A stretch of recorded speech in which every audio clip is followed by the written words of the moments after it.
Today we step into a conversation that feels as necessary as it is long overdue. In a world where tutoring has exploded into a global multi-billion-dollar industry, hundreds of thousands of children log in every day to meet tutors they've never met in person, sometimes without oversight, without certification, and without the essential layers of safeguarding they deserve. Behind every lesson, online lesson, there's a child, a story, and a trust that must never be broken. And that's exactly why this episode matters. In part one of this episode, this two-part conversation, I sit down with a brilliant and compassionate Rachel Ballantyne from Edify Empower Tutoring, an organization working tirelessly to set a new global standard for safety ethics and support in the tutoring world. So, without further ado, I bring to you the part one. Sit down comfortably, get yourself a coffee, and let's get started. Woo! Let's go!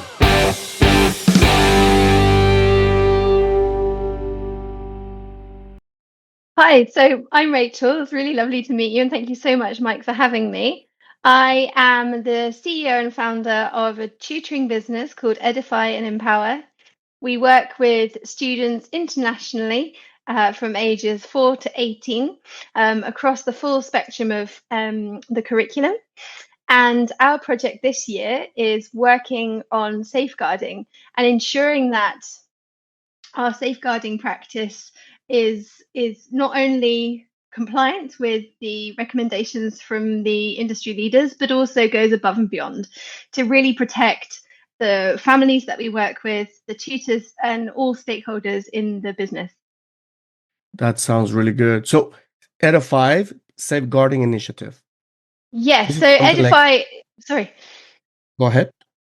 So we have this year I've been working with Lucy Aldershaw from Supportive Stories and Yes. Leah and Chris East from Cornerstone Safeguarding, who are safeguarding consultants. We have partnered up to create the Edify Safeguarding Charter. So not only are we looking to celebrate amazing things that are happening in the industry already globally, but we're also trying to empower other companies to kind of join this movement to really work to protecting all stakeholders.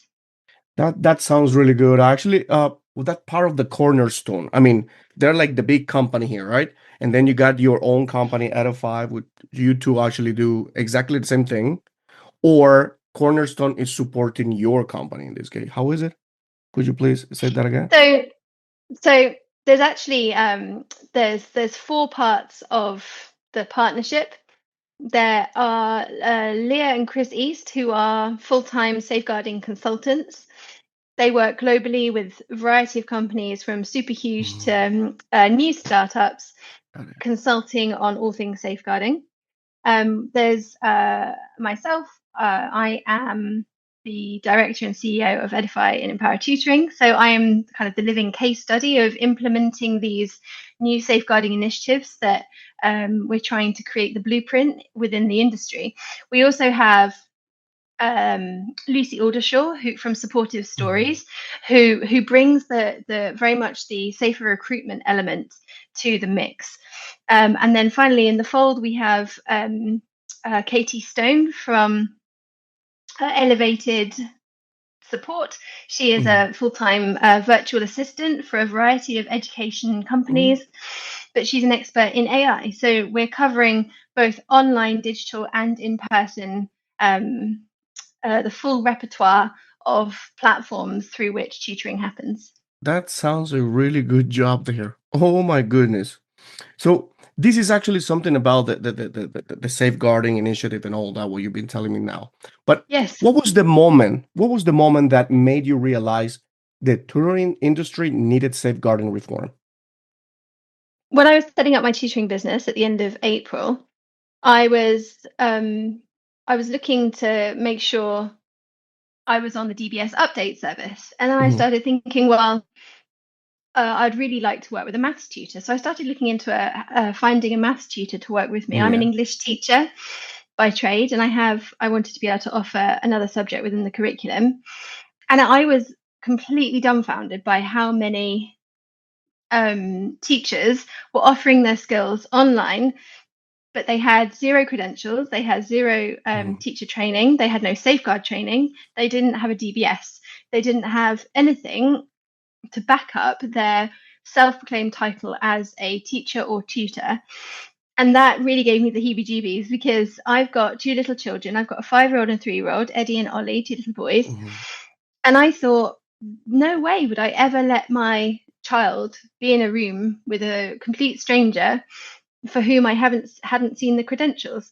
Yes. So yes, 99% of the time, I'm sure everything is fine, but and it's very quiet. And that's kind of where we want the safeguarding to be. We want it to be this kind of quiet undercurrent that runs through every business to really give people that peace of mind and that sense of Yes. safety. But when there is a problem that arises, it is loud, it is powerful, and it can be completely detrimental to the lives of all the Yes. stakeholders involved. So so many tutoring companies are doing an amazing job at safeguarding, but we need to really make sure that not only are we compliant, but we're embedding a culture within our tutoring, my business, but also the industry as a whole, to make sure that all children and Exactly. families and tutors themselves are Hmm. protected.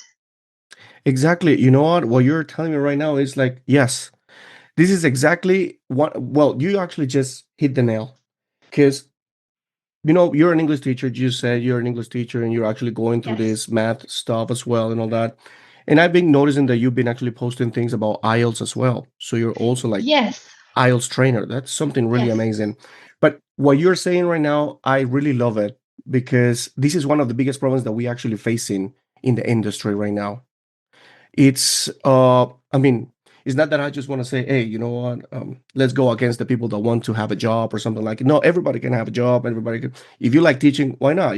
Go ahead. But there must be something there that can safeguard or protect the kids, because you don't know actually the person who's just right behind the computer or something. You never Mm. know. And that's one of the cases that I've actually seen in Asia specifically. Yes. Interesting. It's amazing the number of so-called teachers that we don't know if Yes. they're real teachers, and then suddenly something bad happened, and that's not nice. And I think the one thing that also causes me concern is that every country, we are a global company. We have tutors in India, we have students in China, we have a global team of Hmm. tutors and um, a cohort of students. Hmm. If one of my tutors in India is teaching one of my students in China, and a safeguarding incident arises, or they have a concern, or they feel uneasy about something, they, previous to having this charter in place, they wouldn't have known how Hmm. to deal with that, because every country has its own jurisdiction. Tutoring companies are not required to have their own designated safeguarding lead, which I just thought, considering it's a people facing Exactly. industry. So I've just Exactly. completed my level 3 of designated safeguard lead training. And so my company now has a standard operating procedure Hmm. for following through with safeguarding concerns. We also work very closely, since we have been set up, with Lucy Aldershaw, who is safe recruitment Hmm. trained. So she just makes sure that whenever we work with a new tutor, we do all of the necessary checks. We make sure that they have an up-to-date DBS. We make sure that they're on the update service. We make sure that we've seen their credentials. We use RefNow to make sure we've checked their references. It's quite a long-winded process, but Yeah. and I'm sure that might put quite a few tutors off. It's a lot of effort to It's the join reality. Edify. It's the reality. It's the reality, and that's what it is. If because you want to actually do something positive for the kids. I mean, there's gonna Absolutely. be also people in between, collateral damage, but it is what it is. You want to be a tutor. Come on, you gotta actually train a little bit more, get your credentials, get everything you need to safeguard kids, the integrity Yes. of the students. So that's part of it. I mean, it's quite sad, but if you want to be a teacher, you gotta work a little bit more, right? You gotta Yeah, earn your 100%. own degrees and your credentials, everything, so you can actually just be there and be like that model for the students, not just someone there, but the model And for the student. I know 100%, and I completely agree. And I think that's why from the conception of our company, we've made sure that safeguarding and not just compliance, but we're instilling a culture within our tutoring business Hmm. with one of safety, one of integrity, one of kindness. And I think it's not just about the families we work with. It's about the tutors themselves. We want to protect them and know how they and teach them how to. Oh, one of my lights has gone off. And teach them how to protect themselves in that situation. Of course. How does Edify define safeguarding in this case? What makes it different from just safety? So we at Edify, we want to make sure that all stakeholders know the operating procedure for if they have a safeguarding concern that comes up. Hmm. So we also want to make sure that, and this is what we're developing at the moment as part of the kind of safeguarding partnership, is we want to make sure that safeguarding isn't just in a document that sits on the shelf. It's not just a stuffy document that nobody ever reads. We want to bring it alive, so we want it to be a living document. So what we're doing is, and a lot of the students we work with are the most vulnerable members of society. They might be looked after children, they might have had Hmm. incidents that have arisen at home or in the school. So the last thing they need is not to feel safe when they're receiving education. So uh, a lot of our tutors and students are neurodivergent, so we're bringing this charter to life. We've That's got good. 10-minute snapshots of scenario-based incidents that tutors may face in their daily practice. Hmm. And then we break these down in a podcast style conversation with the consultants between Lucy and I. And it's just making all of this training accessible. It's not just a PowerPoint that you just watch and you mindlessly click through. Exactly. Yeah, It is yes. interactive. It's not death by PowerPoint. It's something that we want to Yeah. bring joy to and make, I wouldn't say fun, it's but Mm. actually alive and engaging. Yeah, yeah, alive, I would say. Yeah, yeah, it's something more like lively. You can actually enjoy it, not only learning, but enjoy what you're doing as well. That's something really good. So now that you were talking a little bit about that, what was that vision behind the partnership with Cornerstone?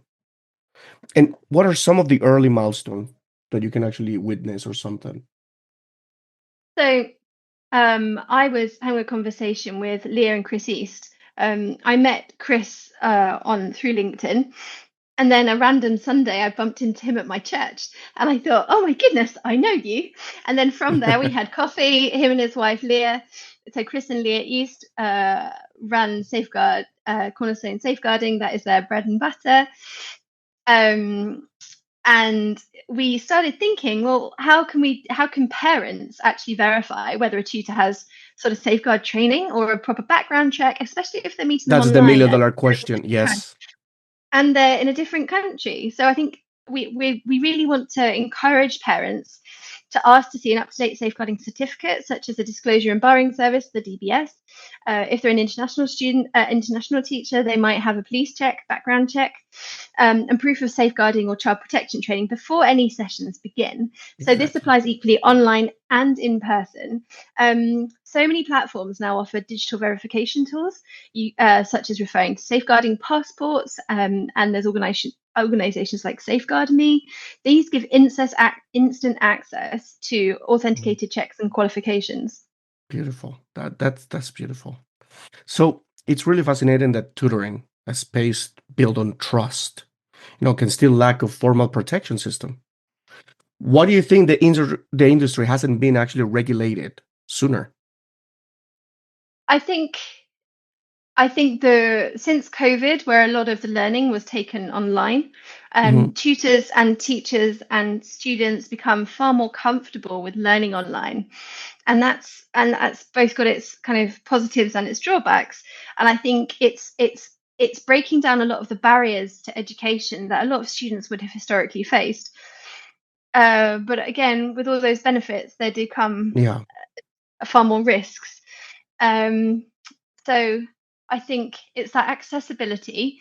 I also think all of the updates with AI are incredible. But I think with all of this new technology, with all of this new data and this information that's available to young people, it's more important now than ever to have safeguarding at the crux of our practice. Yeah. It's I mean that's the point, the practice. So is it matter of I think it's a matter also about awareness. I mean, people are Yes. not aware of these type of situations. Technology, maybe, as you said, is moving too fast, and there's so many actually things in between. Not all the countries actually have access to really good internet and all that. So still, we're Mm. still actually struggling in that part, I would say. So this sounds like a huge, huge thing actually in what you're experiencing right now. So, could you explain how this charter functions as a living document rather than a static policy? Yes, absolutely. So I think we touched on it just before, Yeah. but we're really bringing the charter to life rather than having a contents page and a play-by-play of like definitions and reams of jargon that is just beyond, you know, everybody's vernacular, standard vernacular. We've really transformed the charter into something that's not in layman's terms necessarily, but that's certainly accessible. It has been checked with our safeguarding consultants at Mhm. Cornerstone Safeguarding, and we're making sure that we are um, enabling our tutors and our families to access this. It's about full transparency. There's Mhm. nothing hidden. There's nothing secret. Um, it's about full transparency, and that's where integrity grows. And I think we are um, not. I think we're quite lucky in where we sit that we have this sort of the laws and regulations around teaching, but tutoring is still it's a very very fast growing industry. Yes. And I'm looking for companies to really keep up with that pace. And That then would be really for good. yeah, absolutely. Yeah.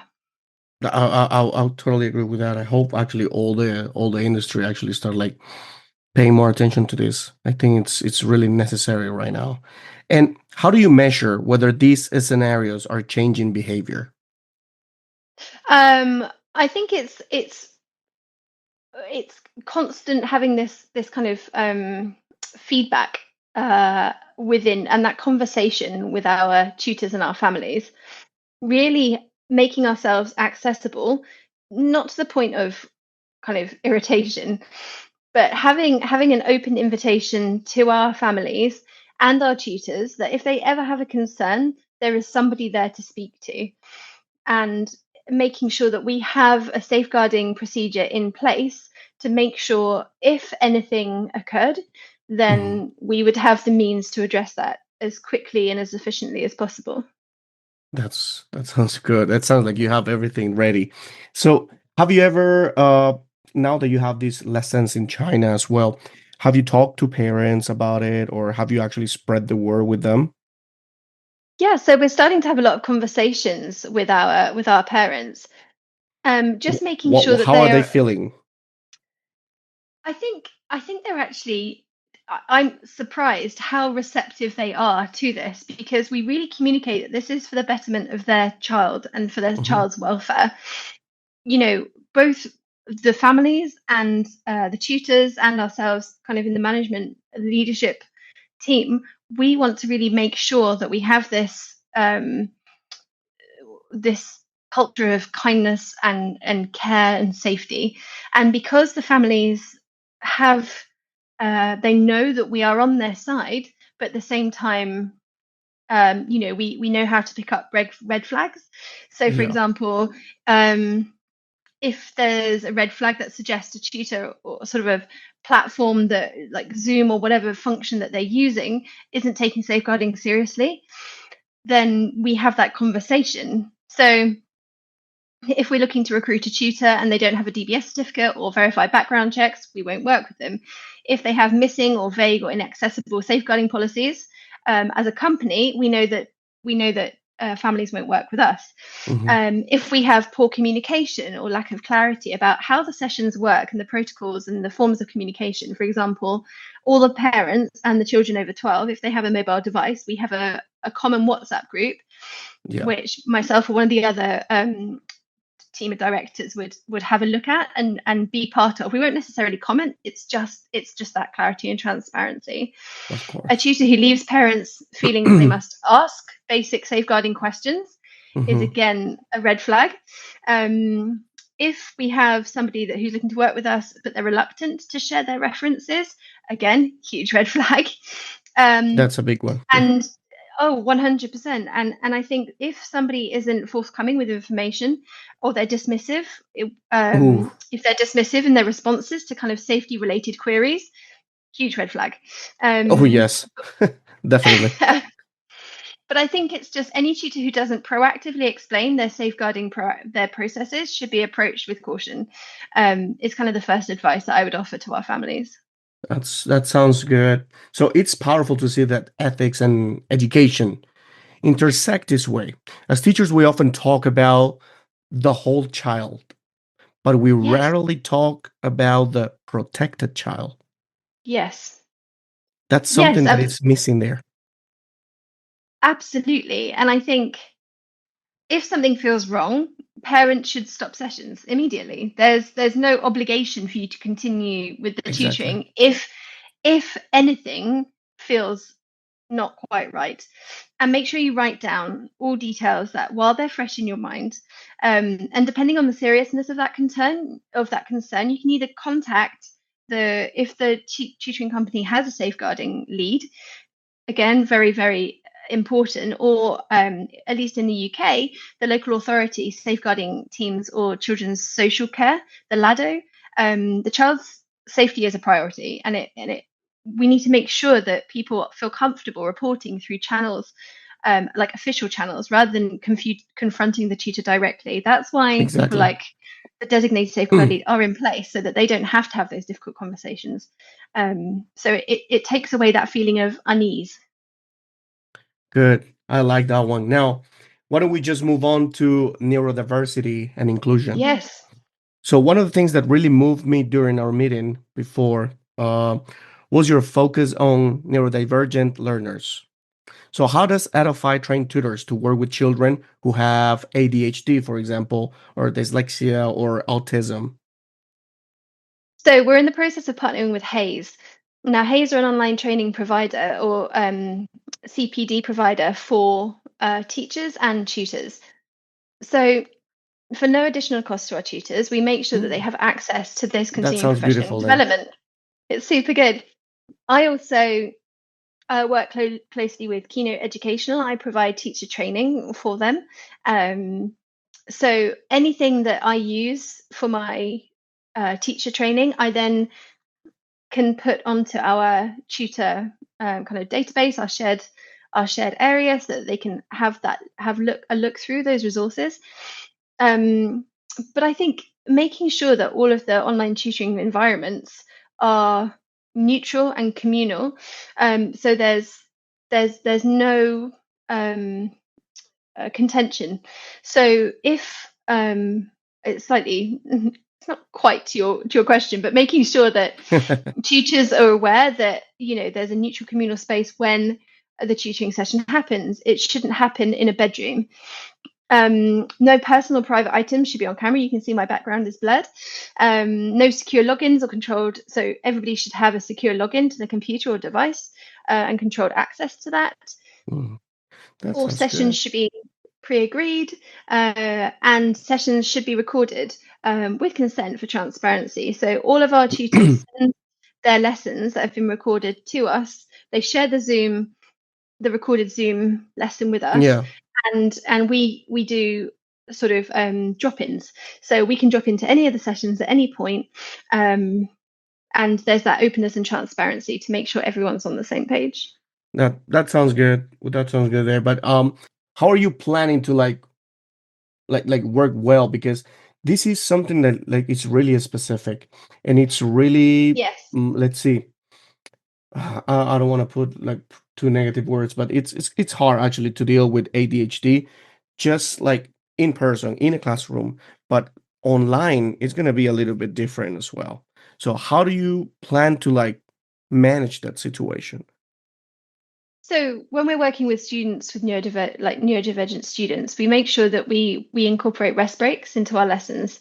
So, for example, if it's a 1 hour lesson as standard, and the student needs rest breaks, we might work that into the Hmm. lesson plan. We make sure all of the lessons are planned, all of the resources are on Google Drive, and all of our tutors use Zoom.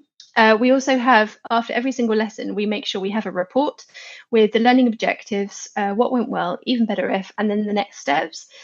And the next steps will incorporate the feedback directly to the parents. This will be Hmm. shared on the WhatsApp group so that the students and the parents can have this open communication. And if the student is neurodivergent in any way, we make sure that we have that information prior to any tutoring happening, and that the tutors are aware of any neurodivergent or special educational needs that the student has, so that they can accommodate that in their planning. Again, it's this full transparency. Yeah, and how do you actually ask for like in some sort of like a doctor or medical certificate to the parents to know exactly what's happening with the kid? Yeah, absolutely. We keep it in a secure file.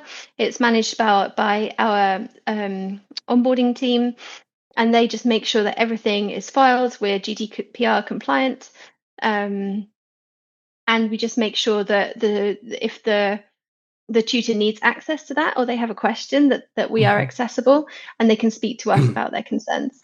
Oh, that sounds very good there too.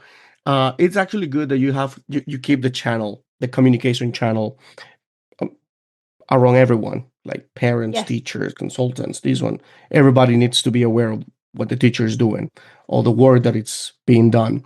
That's something like I really love it. So, how can we protect without excluding? Because inclusion, it's one thing, but protect the kids without excluding. What happens if it's only one on one, right? Yeah, so the majority of our lessons are one-on-one, but we are starting in the new year. We're starting some group lessons for the Ukrainian community. So Mm, we'll be doing lessons from between 5 and 8, and these will be online. Again, they will be kept within the standard operating procedures that we have in place to ensure safeguarding. It there's kind of making sure that we have that open communication, as you say, with our parents. So the yeah. parents can kind of become advocates of the safeguarding within that community. Now, obviously, the Ukrainian community is quite vulnerable, particularly in our area.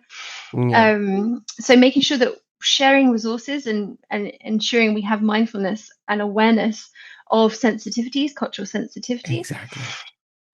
making sure that we organize and attend safeguarding sessions, helping other families understand online and tutoring safety, so that if they do have a conversation, that they know who to speak to if they have concerns. Again, it's just making sure that this culture is woven throughout all aspects of our Hmm. business, to kind of support this shared safeguarding culture. So now that you're mentioning these new classes that you have, what misconceptions do tutors or parents often have about neurodivergent students, for example? I think there's quite a lot of preconceptions.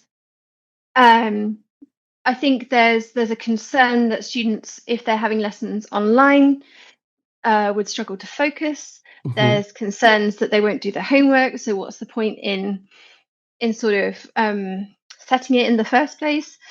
But again, there's a healthy middle ground. I think there's this kind of families and the tutors need to balance trust with and caution. So having that healthy middle ground where you're very upfront about your expectations, observing the lessons. If parents are observing lessons, they're in the room, they're chaperoning the student, but don't hover. It's that kind of that honest, regular communication that this strong professional relationship, it relies on transparency and the shared responsibility and not suspicion. So it's making sure that you have the parameters set to protect in that Exactly. scenario. Exactly. You got it. Now, do you have any story there, a success case, where proper safeguarding and inclusion completely change students' learning journey? Yeah, so I have worked with a student who experienced safeguarding incident at in their previous school setting, Mhm. and they ended up becoming a school refuser, so they didn't feel comfortable being taught in the classroom. They were on their neurodivergent journey and journey towards diagnosis, and they ended up being homeschooled. Now, the student also had a few physical impairments, issues that they really found challenging, both on their physical and mental health. But they found that when they were doing their tutoring sessions with one of our Edify tutors, that they really felt they could reconnect with education. The tutor was kind and patient. We had a sit down conversation. We had a shared Zoom with the parents, the tutor, and ourselves. I was part of that conversation. And we were just talking through what are the expectations that the student has? What are their concerns?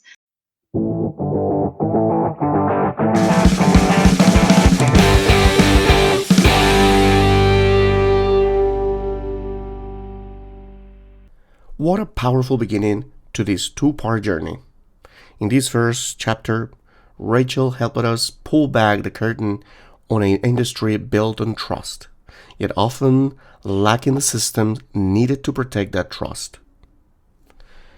In part 2, we go even deeper into practical tools, global impact, real cases, and the steps families and tutors can take today to keep children safe and supported. Thank you for listening, for caring, and for always choosing conversations that matter. Until next time, keep learning, keep growing, and stay safe.